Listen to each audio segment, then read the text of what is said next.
Brought to you by Penguin.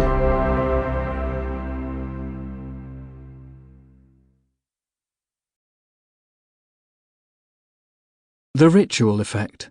Written and read by Michael Norton. For Mel. Part 1. What Rituals Do.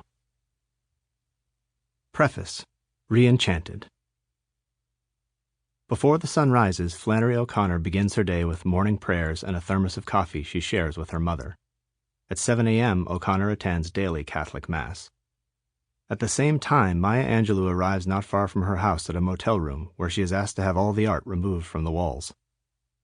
Sometime mid-morning, Victor Hugo strips naked and instructs his valet to hide Hugo's clothes until he has met his daily writing goals.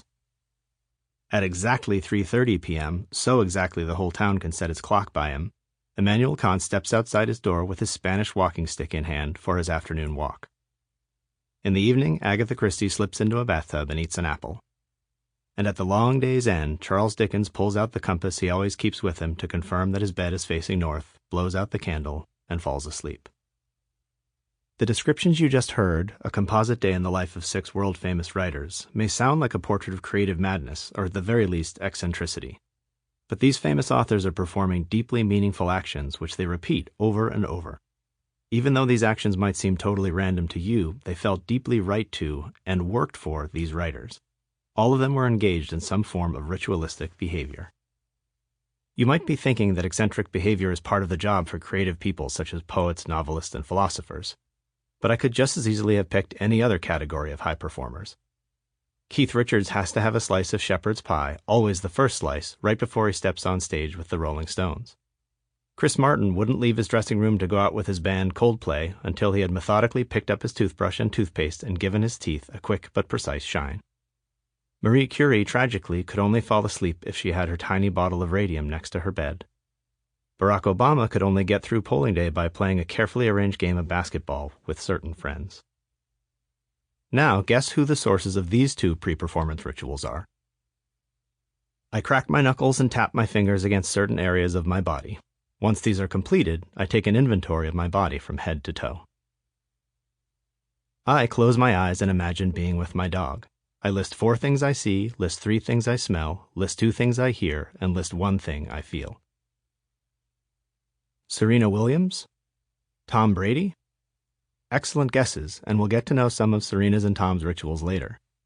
But these are simply the pre-performance rituals reported by 2 regular folks who completed surveys my colleagues and I conducted in our more than 10 years of investigating the science of rituals. My colleagues and I at Harvard and around the world, psychologists, economists, neuroscientists, and anthropologists, have had the privilege of investigating a genuinely astonishing array of individual and collective rituals, with the goal of better understanding what rituals are, how they work, and how they help us rise to the challenges and realize the opportunities of everyday life. For more than a decade, we've surveyed tens of thousands of people all over the world, conducted experiments in our labs, and even used brain scans to explore the neural underpinnings of rituals. This is a book about what we discovered. In realms personal and professional, private and public, and in encounters that cut across cultures and identities, rituals are emotional catalysts that energize, inspire, and elevate us. Our research will lay bare this logic of ritual by successively stripping away different elements of specific rituals to isolate and explore their impact. Among the questions we'll take up are, what exactly are the differences between a ritual, a habit, and a compulsion? How do rituals emerge? And how do we ensure that our rituals work for us rather than against? We will also explore why placing your socks in your drawer sideways just so, like so many toppled snails, can spark joy. How families can turn dinners from drudgery to delightful, why brands such as Starbucks can benefit from encouraging their customers take comfort in your rituals, the real reason open-plan offices don't work, why traditional rain dances and those annoying and seemingly pointless team-building exercises managers make their employees perform really can work, and why rituals' ability to generate a greater variety of emotions, a phenomenon I describe as emo-diversity, is important for our psychological well-being in measurable ways. For those of you who insist you don't have rituals, you'll come to see how they play key roles in the way you conduct business, relate to other people, mark milestones, and experience your daily life. Sample complete. Ready to continue?